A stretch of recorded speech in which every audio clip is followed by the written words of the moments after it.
Hello everyone, स्वागत है आप सभी का ऑनलाइन स्टडी में। तो जैसा कि मैंने आप लोगों को बिहार एसएससी सीजीएल 4 का प्रीवियस पेपर दिखाया था और उसमें मैंने एक चीज़ आपको बताया था कि जो भी टॉपिक्स दिए गए हैं यानी कि जो आपको एनालिसिस करने के बाद मैंने बताया था कि ये सब टॉपिक आपको पढ़ना है और इस पर मैं अलग अलग तरीके से आपको चीज़ें प्रोवाइड करा दूंगा।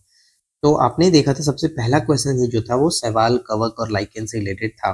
तो ये हमारा जो टॉपिक बनता है, सबसे पहला टॉपिक थैलोफाइटा, जिसमें हम देखेंगे आज सवाल और कवक के बारे में। ठीक है, इसी तरह से हम जो भी टॉपिक्स दिए गए हैं यानी जो टॉपिक हमें पढ़ना है, आपने देखा होगा प्रीवियस में जो जो चीजें दी गई हैं उन सभी पर मैं आप लोगों को इसी तरह से नोट्स फॉर्मेट में वीडियो और एमसीक्यू प्रोवाइड कराऊंगा। तो बस ध्यान से हमारे साथ हर वीडियो को फॉलो करिए ताकि आप अच्छे से प्रिपरेशन कर सकें।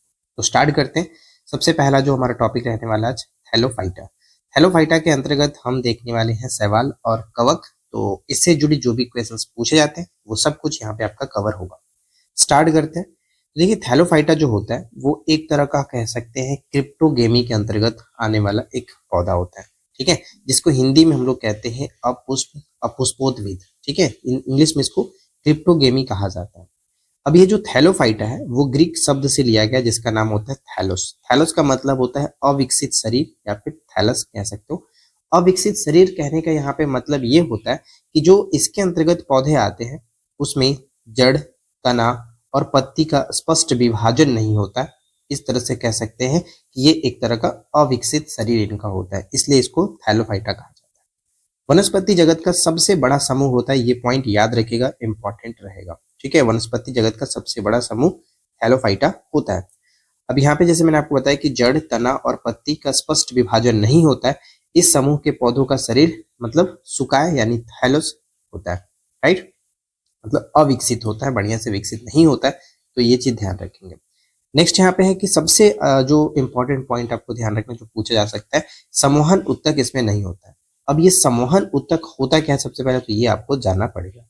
देखिए ध्यान दीजिएगा कि सम्मोहन उत्तक हम कहते हैं जाइलम और फ्लोएम को। और जाइलम और फ्लोएम आपको पता है कि क्या करता है। जाइलम जो है वो पौधों में जल का परिवहन करता है और फ्लोएम जो होता है वो खाद्य पदार्थ और जो भी उसके खनिज लवण होते हैं उसका ये पौधों में एक स्थान से दूसरे स्थान तक भोजन के रूप में इधर से उधर ट्रांसफर करते हैं, यानी इसमें सम्मोहन उत्तक का अभाव होता है। तो ये सबसे महत्वपूर्ण पॉइंट रहेगा।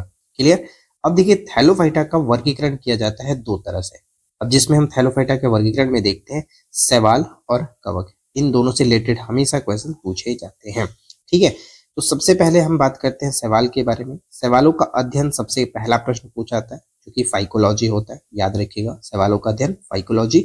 मुख्यतः क्या होता है, ये जो जलीय होते हैं और क्लोरोफिल युक्त होते हैं, यानी इसमें क्लोरोफिल तो होता है, प्रकाश संश्लेषण ये कर सकते हैं, यानी प्रकाश संश्लेषण करने वाले होते हैं। राइट, ध्यान रखिएगा कि जो पर्णहरित युक्त यानी कि ये वही बात है कि क्लोरोफिल युक्त होते हैं, इसमें सम्मोहन उत्तक रहित होता है। यानी कहने का मतलब ये हुआ कि जब ऊपर में हमने देखा कि जो थैलोफाइटा है वो खुद सम्मोहन रहित होता है, यानी उसमें सम्मोहन उत्तक का अभाव होता है, तो इसके जो दो पार्ट होंगे यानी कवक और सवाल, इन दोनों में भी सम्मोहन उत्तक नहीं होगा। ठीक है, तो ये ध्यान रखिएगा, सम्मोहन उत्तक नहीं होता है, आत्मपोषी होते हैं। अब यहाँ पे देखिए, अब सवाल का क्या क्या इस्तेमाल होता है जहां पर क्वेश्चन पूछे जाते हैं, जैसे कि आयोडीन बनाने में लेमिनेरिया नामक सवाल का इस्तेमाल होता है। ठीक है, लेमिनेरिया सवाल का इस्तेमाल आयोडीन बनाने में किया जाता है। उसी तरह से खाद्य के रूप में इस्तेमाल होता है, जैसे नास्टॉक हो गया, एनाबिना हो गया, केल्प हो गया, ये सब का इस्तेमाल खाद्य के रूप में किया जाता है। औषधि बनाने में भी कुछ कवकों सवालों का इस्तेमाल किया जाता है, जैसे कि क्लोरेला से क्लोरीन क्लोरेरिन नामक जो कि प्रतिजैविक बनाया जाता है, और लेमिनेरिया से टिंचर आयोडीन भी बनाया जाता है। ठीक है, अब यहाँ पे आपने देखा जो लेमिनेरिया जो है इस किस तरह का ये सवाल हो सकता है पूछे, तो एक तरह का ब्राउन अलगी है ये। ठीक है, ब्राउन अलगी है मतलब ब्राउन कलर का सवाल है ये, ध्यान रखेंगे। और क्लोरेला के बारे में तो आपने सुना ही होगा, यहाँ से क्वेश्चन पूछा जाता है कि अंतरिक्ष यान में अंतरिक्ष यात्री जो है इसका इस्तेमाल करते हैं, तो ये पॉइंट याद रखिएगा, इंपॉर्टेंट है क्लोरेला। तो कुल मिलाकर के जो कि आपको सवाल से इतने सारी चीजें ध्यान में रखना है। सबसे पहला जो चीज है कि सवाल जो है वो प्रकाश संश्लेषण तो कर सकते हैं क्योंकि इसमें क्लोरोफिल युक्त होते हैं, क्लोरोफिल होता है, लेकिन इसमें सम्मोहन उत्तक का अभाव होता है। कथन के रूप में सबसे पहला चीज ये पूछा जा सकता है। ठीक है, चलिए आगे बढ़ते हैं। इसके बाद देखिए नेक्स्ट जो हम बात करेंगे वो है कवक यानी फंगी। अब इसका अध्ययन क्या होता है, सबसे पहले तो यही पूछा जाता है कि बताइए कि कवकों का अध्ययन क्या है। तो कवकों के अध्ययन को हम लोग माइकोलॉजी कहते हैं, जबकि सवालों के अध्ययन को हम लोग फाइकोलॉजी के बारे में अब नाम से जानते हैं। ठीक है, इसमें क्या होता है कि ये पर्ण हरित रहित होता है, यानी कि इसमें क्लोरोफिल नहीं होता है। जब क्लोरोफिल नहीं होगा तो फिर आप ये कह सकते हो कि प्रकाश संश्लेषण नहीं कर सकते। तो दोनों में एक अंतर आपने ये देखा कि जो शैवाल होते हैं वो प्रकाश संश्लेषण करने वाले होते हैं, लेकिन कवक जो होते हैं वो प्रकाश संश्लेषण नहीं कर सकते। ठीक है, ये पॉइंट याद रखिएगा। और कवकों का जो शरीर होता है बहुकोशिकीय हाइफा से बना माइसेलियम होता है। ये भी कई बार पूछा गया है कथन के रूप में, तो ये थोड़ा सा याद रखेंगे। ठीक है, राइट राइट।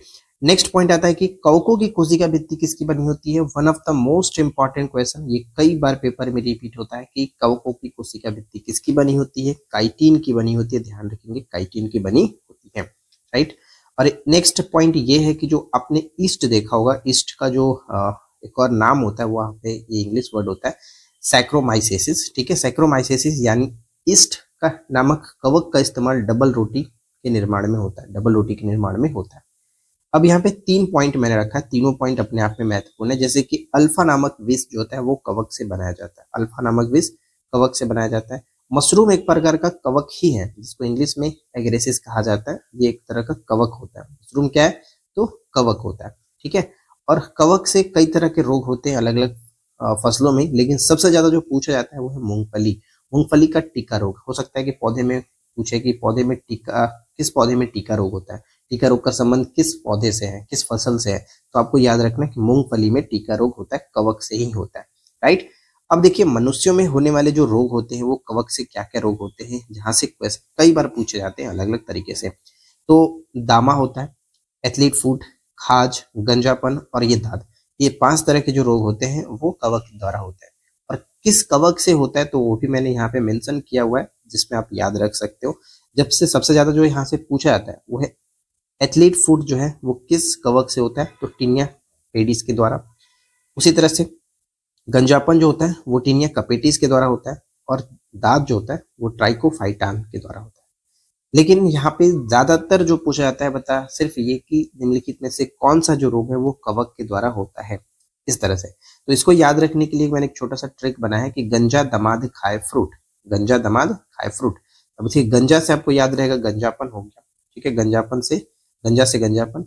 दमाद को तोड़ोगे तो यहाँ पे 2 चीज निकल जाएगा, दमाद, दमा हो जाएगा दमा, और लास्ट का जो द है उससे दाद हो जाएगा, यानी दमाद, और दमाद से दाद और दमा दोनों के लिए। खाए का मतलब होगा खाज। ठीक है, और फ्रूट जो आप देख रहे हैं फ्रूट यानी एथलीट फ्रूट। ठीक है, ये सब कुछ जो है वो आपका कवक से होने वाले रोग होते हैं। तो कुल मिलाकर देखा जाए तो आपको ये 2 चीज ध्यान रखना है कि सवाल और कवक से क्या क्या चीजें क्वेश्चन पूछे जा सकते हैं। हेलोफाइटा के अंतर्गत ये 2 चीजें आती हैं, दोनों के बारे में मैंने आपको अच्छे तरीके से विस्तार से बताया।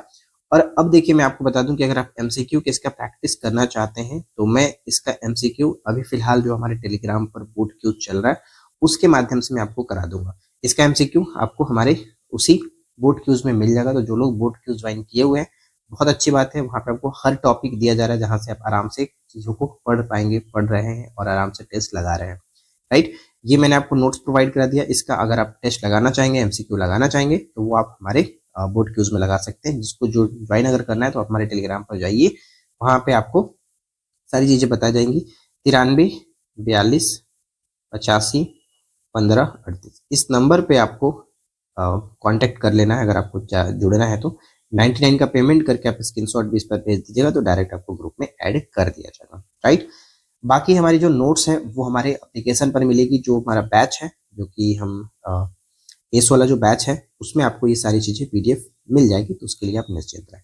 तो कुल मिलाकर गाइस आज की इस वीडियो में इतना ही, मिलते हैं नेक्स्ट वीडियो में नए टॉपिक के साथ। Thanks for watching, keep learning, have a good day.